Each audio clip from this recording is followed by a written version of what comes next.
She wore the red dress. Not just any dress, the red dress. Satin, sleeveless, the one that made her look like she stepped out of a movie.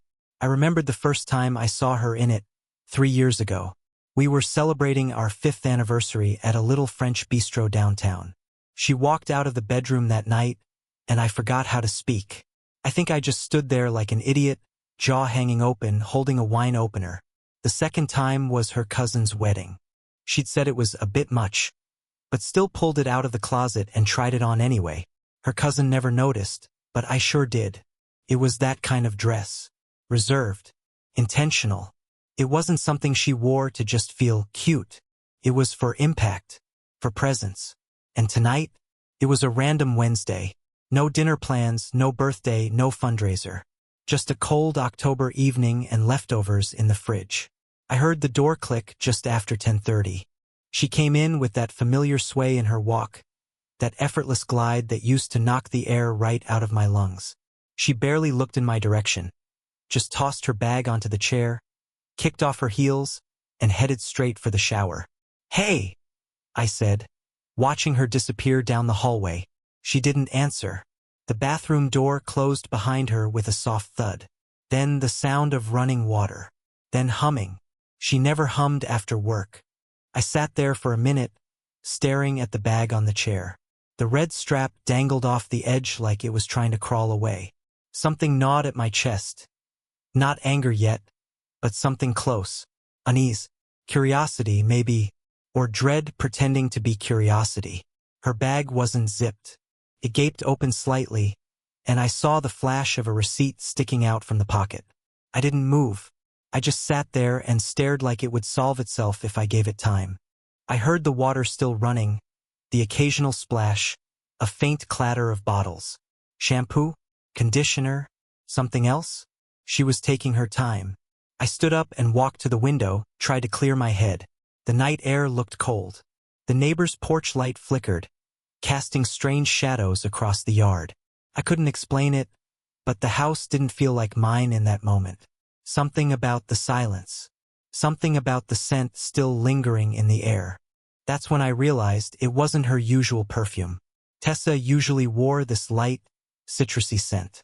Something called white rain or summer mist, or some other name that sounded like a spa brochure. It clung to her pillow at night. I knew it by heart. But tonight, it was different, heavier, floral, expensive smelling, if that makes sense. It wasn't bad, it was just not hers, not anymore. The realization sat heavy in my gut. I stepped outside to clear my head. Her car was still parked in the driveway, slightly crooked. Tessa always parked like she was late, even when she wasn't. I walked around to the driver's side and opened the door, telling myself I was just making sure she locked it earlier. That was a lie, but it helped. I glanced down, and that's when I saw it. Cufflink. Right there on the floor mat beneath the brake pedal. It was gold-toned, small, and smooth. Not flashy, tasteful. A tiny engraving in the center, but I couldn't make it out in the dark. It was wedged between the mat and the edge of the seat, half buried in dust. I picked it up slowly, like I was afraid it might burn me. I don't wear cufflinks. Never have. I don't even own a shirt that would need them. My style runs somewhere between flannel and whatever Target has on sale. I turned the cufflink over in my palm, suddenly aware of how still the neighborhood had become. A dog barked faintly in the distance. My heartbeat was louder than everything else. Maybe it belonged to her boss, I thought, or a coworker, someone she gave a ride to, but that didn't make sense. Tessa doesn't let anyone drive her car. She's always been weird about that. When I drove it to get gas last week, she reminded me twice not to mess with the seat settings. I stared at the little gold thing in my hand like it might tell me the truth, but it just sat there, quiet and mocking. Back inside, the shower was still running. I sat on the edge of the couch and placed the cufflink on the coffee table like evidence. The receipt in her bag. I hadn't forgotten it. This time, I picked up the purse and gently pulled the slip from the pocket. My fingers trembled slightly, more than I wanted to admit. It was from a wine bar 2 neighborhoods over. The timestamp said 9:37 p.m. That didn't match the office hours she claimed. 2 glasses of wine, a cheese plate, a chocolate mousse. One guest. No. The receipt said table for 2. I put the slip back and placed the bag exactly where it had been, making sure the strap still dangled the same way. I wasn't ready to confront anything. Not yet. I needed more than a hunch. The shower finally shut off, and steam began seeping from under the bathroom door. She emerged a few minutes later, wrapped in a towel, skin flushed from the heat. Her hair was twisted up, and her face was calm. Too calm.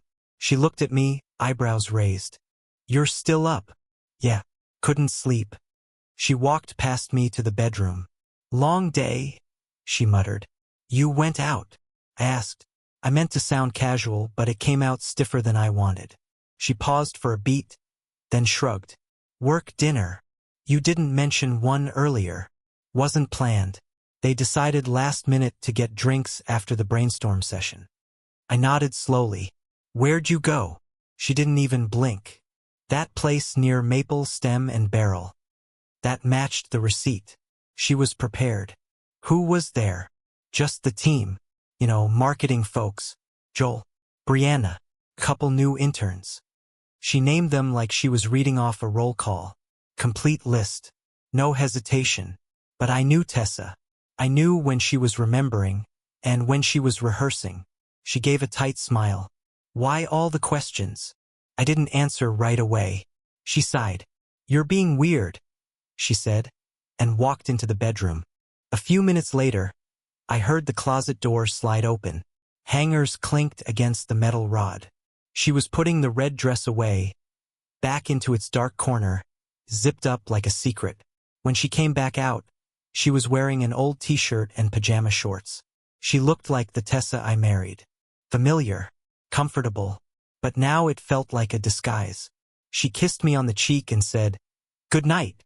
I watched her walk down the hall and disappear behind the bedroom door. I didn't move. That cufflink was still sitting on the table, catching the light from the lamp. I picked it up again and stared at the engraving. My eyes adjusted now. I could make out the letters, R, A, F. No one she worked with had those initials. Not that I knew of. Not anyone she'd mentioned. I turned the cufflink over one last time and closed my fingers around it. That was the moment I knew. Something was unraveling. Not fast, not loud, but quiet, careful. Like someone pulling a single thread from the corner of a blanket, over and over until the whole thing came apart. And I wasn't going to stop it. I didn't sleep that night. I lay awake staring at the ceiling, hearing every creak in the house like it was shouting at me. The wind brushed against the window pane, the heater kicked on around 3 a.m. And somewhere in the neighborhood, a car alarm went off and stopped just as suddenly. But none of it could drown out the noise in my head. That cufflink hadn't been dropped by accident. It wasn't like finding a stranger's glove on the train or a stranger's umbrella in a cafe. No, it was right there, beneath her seat, where her feet go, where no one else should have been. I thought of her red dress hanging quietly in the closet.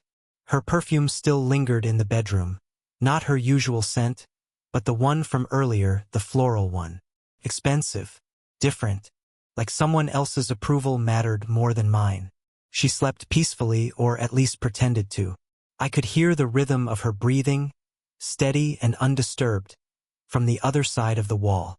That used to bring me comfort. Now it made me feel alone in my own home. And that's when the reel started playing in my head. Memories I hadn't wanted to see before. Scenes I had shoved into the corners of my mind, convincing myself I was overthinking. But now they flooded back, loud and clear. Started a few months ago. Little things. She began working late. Not occasionally, frequently. Brainstorm sessions, she'd say. Last-minute campaigns. I believed her because I wanted to. I mean, who questions someone who comes home tired, carrying takeout, and muttering about office politics? But then there were the weekends. She used to love lazy mornings.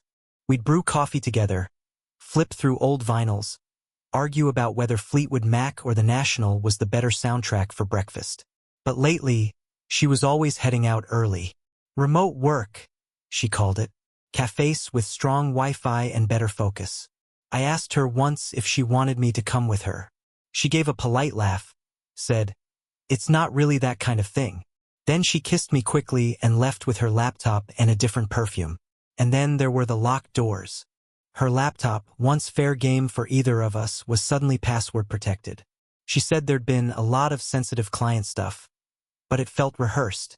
Her phone was never far from her hand, always face down. She used to toss it anywhere, kitchen table, coffee tray, even the bathroom counter. But now, it was always with her, like a lifeline. I remember one specific moment. We were watching a movie, something she picked, a slow French film with subtitles I kept zoning out of. Her phone lit up on the armrest next to her, just once. A name I didn't recognize. She grabbed it quickly, her thumb flying across the screen. Then she turned it over and tucked it under her thigh like it hadn't happened. I asked who it was. "Just someone from the office," she said. "I'll deal with it tomorrow." But I saw her hand. It was trembling. Not like she was nervous, like she was caught. And I said nothing. I told myself it wasn't worth fighting about. Maybe I didn't want to believe I had a reason to fight. She got more distant after that. Not cold, that's the tricky part, just unavailable. Like a signal that keeps cutting out. She'd laugh at my jokes but not touch my arm. She'd tell me about her day, but it felt like a rerun. She kissed me, but her lips stayed closed. And then there was that day she came home in gym clothes. She had left that morning in a navy blue pencil skirt and heels. Said she had client meetings until 5. I had the day off, so I surprised her by cleaning the kitchen and making her favorite dinner. That miso-glazed salmon she always said made me dangerously competent. She came home at 6:30 p.m. wearing yoga leggings and a tank top, a light sweat clinging to her forehead. "Said you had client meetings?" I said, more curious than accusatory. She blinked, then smiled like she had a story ready. "I went for a run after. Needed to clear my head. I didn't want to miss the light." But her running shoes were still in the garage. Dry. Untouched. I mentioned it. She brushed it off. "I borrowed Erin's," she said. "We ran together. You'd love her. I told you about Erin, right?" She hadn't. I asked, "Is she from work?" "Sort of," Tessa said, already walking toward the bathroom. "Freelancer. Sometimes helps with our digital stuff." But there was something in the way she said it. Casual.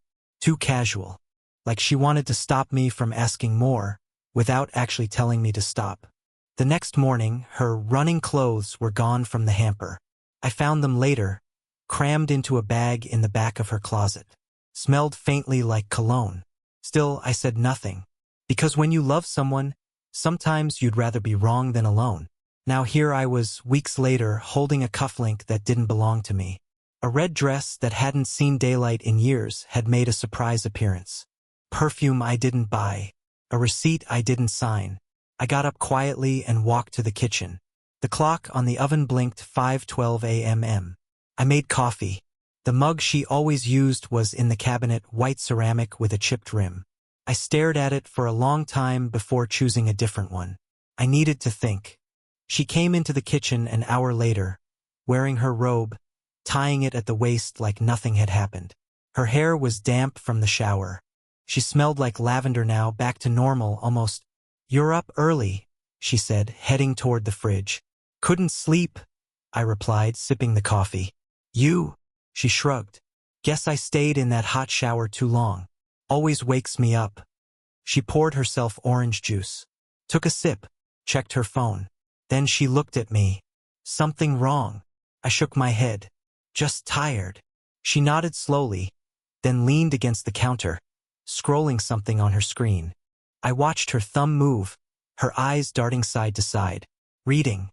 Maybe responding. Maybe deleting. She caught me staring. "What?" "Nothing," I said. "You're just quiet this morning." "So are you," she said, offering a tight smile. "We must be syncing up." She kissed me on the cheek before leaving the room. Her lips were cold. And that was the moment I knew I wasn't imagining it. I wasn't crazy. I wasn't insecure. I wasn't paranoid. Something was wrong. Not maybe. Not possibly. Absolutely. But I wasn't going to accuse her. Not yet. I didn't want denials or tears or some manufactured story about borrowed shoes and brainstorm dinners. I wanted truth. So I waited. And I watched. The package wasn't supposed to come to me. It was meant for Tessa. The shipping label had her name on it in clean black ink, printed with precision. But the address? It was her mother's old apartment, a place she hadn't lived in since her early 20s. I only found out about it because I'd been helping her mom with some storage boxes the week before and noticed a familiar courier van idling out front. "I've got something for a Tessa Langston," the delivery guy had said, peering at his tablet. "That's still her place?" Her mom looked confused. "Not for almost a decade." And then she looked at me. "Want to take it to her? You're heading back that way, right?" The box was light, carefully sealed, wrapped in thick brown paper. It didn't feel like an accident. Something about it made my stomach twist before I even opened it. I told myself I wouldn't peek. I told myself I'd just leave it on the counter, let her deal with it. But when I got back to the house, she wasn't there. Her car was gone. The house was quiet. Just me and this box, and a silence that stretched too far. I should have waited. I didn't. I sliced through the tape slowly, almost cautiously, like the contents inside were alive. Inside was a cream envelope with embossed lettering, tucked into a glossy brochure from a luxury resort upstate. A red ribbon held it all together like it was meant to be a gift. I took a breath, then pulled the card free. It was a certificate, a spa weekend package. The details were typed in cursive script. 2 nights in a premium suite, couples massage, dinner for 2, and champagne on arrival. I stared at the words, each one punching me in the chest like they knew what they were doing. But it was the signature at the bottom that really did it. To Tessa, for when you need a real break. Ryan. That was the name. I'd never heard her say it out loud. Never once in our 8 years together. Ryan. But it was there. His name. His handwriting, probably. His weekend plans. His everything. And that wasn't even the worst part. The reservation date was stamped clearly on the invoice tucked behind the certificate. Last Friday night. The night she told me she was staying at a friend's to do some wine and wind down after a rough week. She even sent me a photo that night. A dimly lit living room with a fireplace and a half-eaten cheese board. "Girls' night in," the caption read.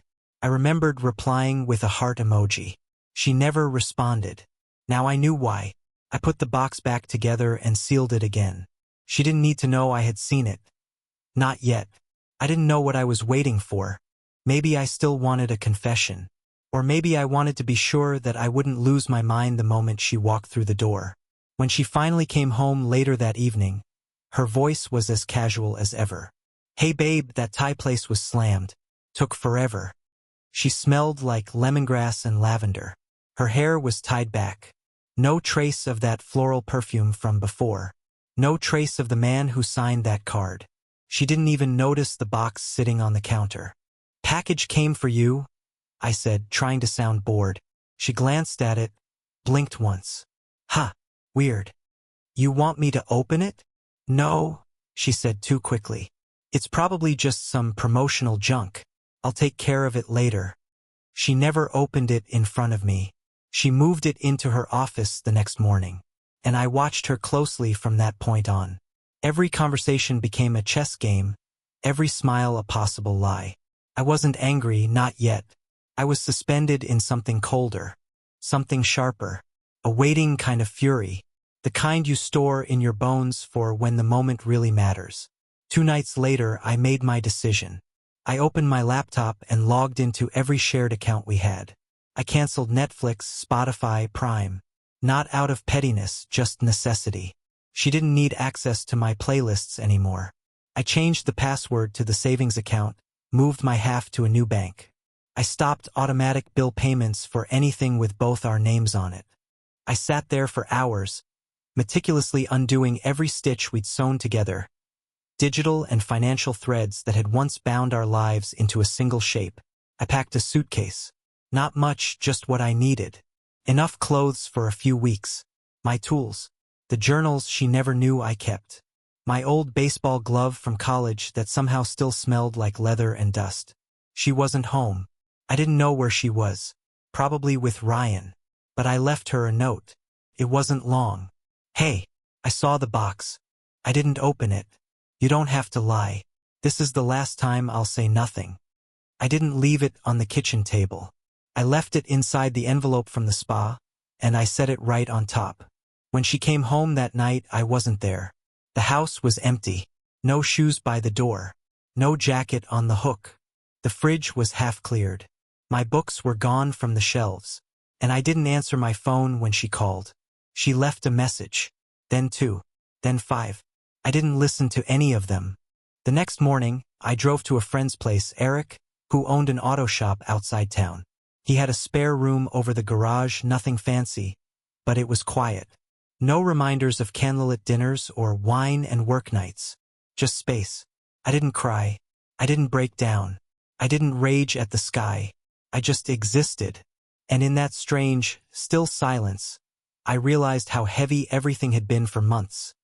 How much effort I had spent trying not to see what was right in front of me. I started writing things down.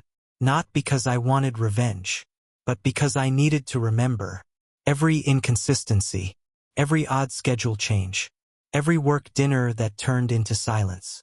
I wrote down names, dates, receipts, miles logged on her car. I had no plans for any of it. Not yet. But it was all there. And I wasn't going to forget it. Tessa came back to a house that didn't recognize her anymore. It was late, a little after 9 p.m. when her car pulled into the driveway. I wasn't there to see it, but I knew her rhythms well enough. I imagined her sitting in the car for a moment longer than usual, scrolling through her phone, maybe checking messages that didn't exist, maybe sending one she wouldn't dare send to me. She was probably expecting to come home to something familiar. The soft glow of the hallway lamp I always left on.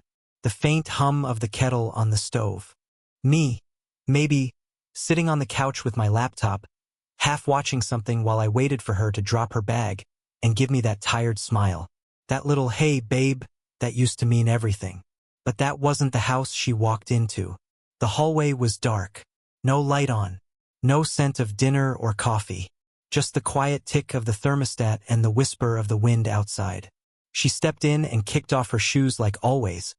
But this time, there was no response. No reply. No movement. Just a cold kind of stillness that made even the floorboards seem cautious. My coat wasn't hanging by the door. The umbrella stand was gone. So was the framed photo from our trip to Vermont. The one where she wore that mustard scarf and I looked sunburned but happy. She probably noticed the bookshelf first.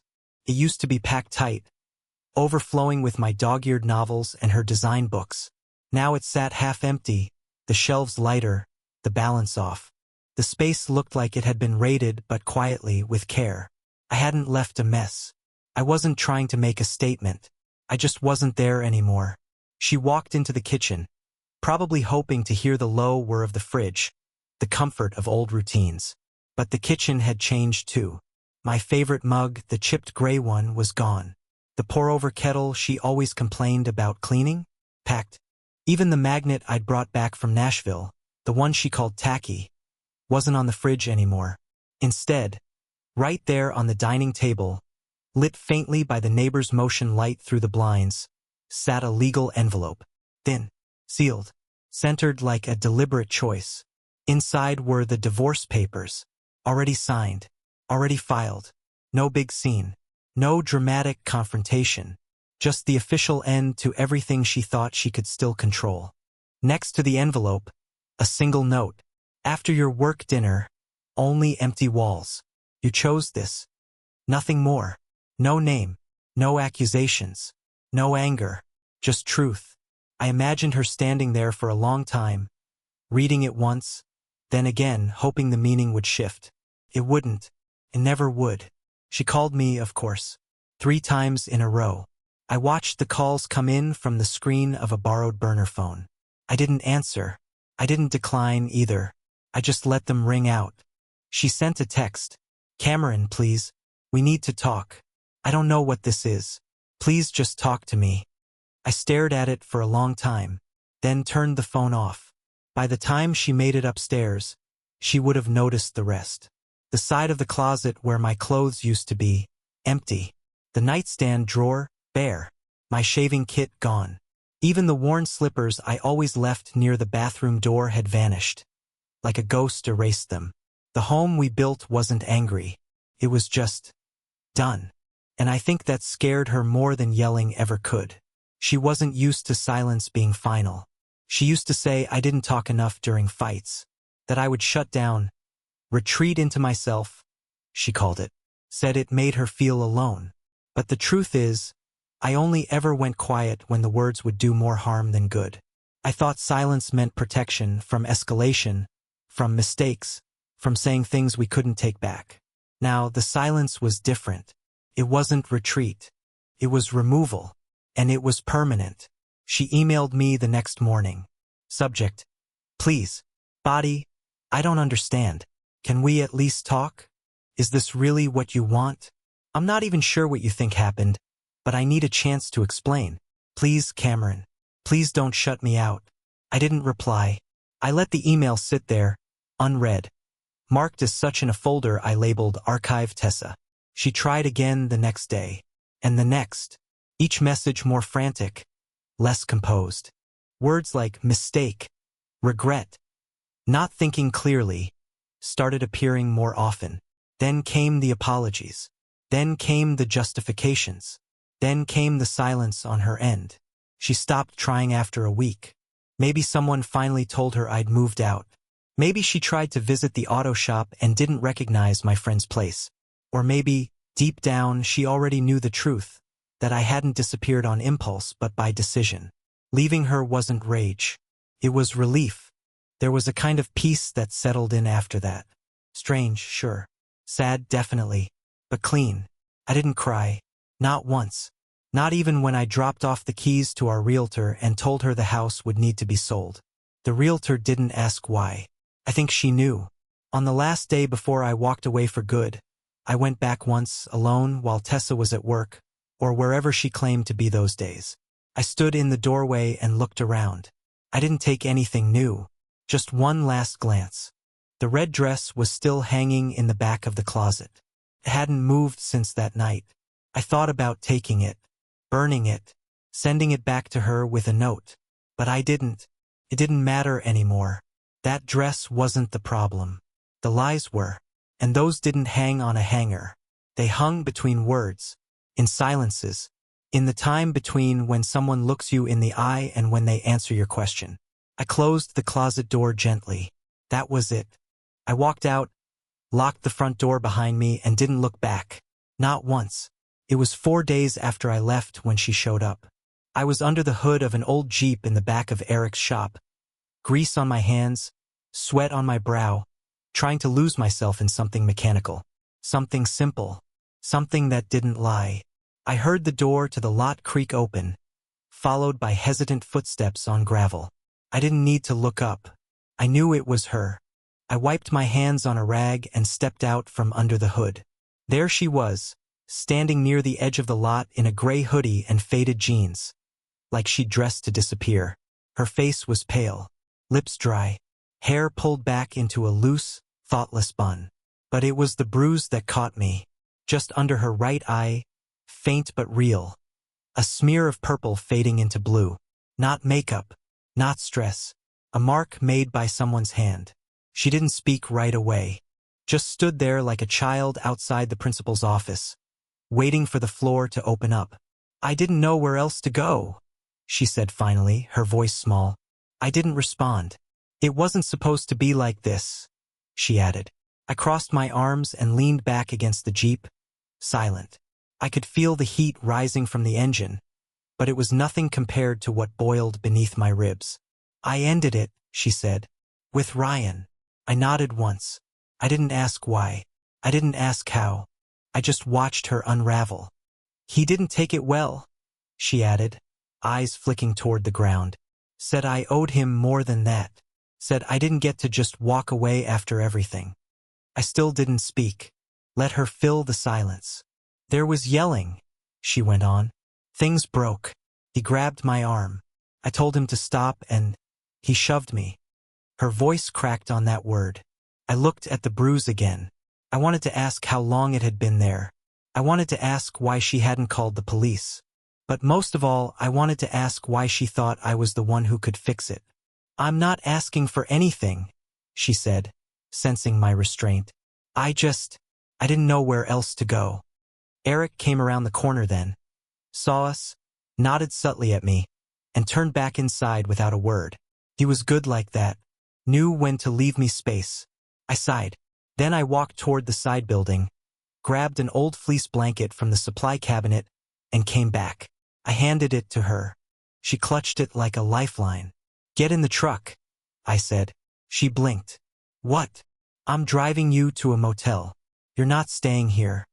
She nodded slowly, as if surprised I didn't shout, didn't demand answers, didn't hurl accusations. But the shouting had died in me days ago. All that was left was a hollow echo, a quiet room where anger used to be. We drove in silence. She kept looking out the window like the motel would disappear if she blinked. I pulled into a modest place just off the main road. Decent enough, cheap enough, far enough. She reached for her wallet. "Don't," I said. "I can pay." "I'm not doing this for you," I interrupted. "I'm doing this because I'd do it for anyone." She swallowed hard and nodded. When the room key was in her hand, she turned back to me. "Cameron, thank you." I didn't answer. I walked her to the door, handed her the blanket, and turned away. "Can we talk?" she asked as I started back toward the truck. I stopped but didn't face her. "About what?" "About what happened. About everything." "You had that chance," I said quietly. "Over and over. You chose silence. You chose lying. You chose him." I turned around then, looked her dead in the eye. "And now you want to choose honesty. Now that it's convenient." Her eyes welled, but she didn't let the tears fall. "Not yet." "I'm sorry," she whispered. I shook my head. "Don't say that unless you mean it for me. Not just for yourself." She looked away. I walked to the truck, climbed in, and drove off without waiting for her to go inside. She texted me later that night. "I can't sleep. I keep thinking about everything. About us. About what I did. I know you probably hate me, but if there's any part of you that remembers who we used to be, please tell me what I can do to make it right." I turned the phone off. The next morning, I left a small paper bag at the motel front desk. A prepaid burner phone, a debit card with $200 on it, and the contact info for a local domestic support group. I didn't sign the note. I didn't have to. Simply read, "Here's help. Use it or don't. But don't come back to me." She didn't reply. Maybe she got the message. Or maybe she still thought there was a thread left between us, something she could pull and reweave. But that thread had already burned. And I wasn't going to try stitching with ashes.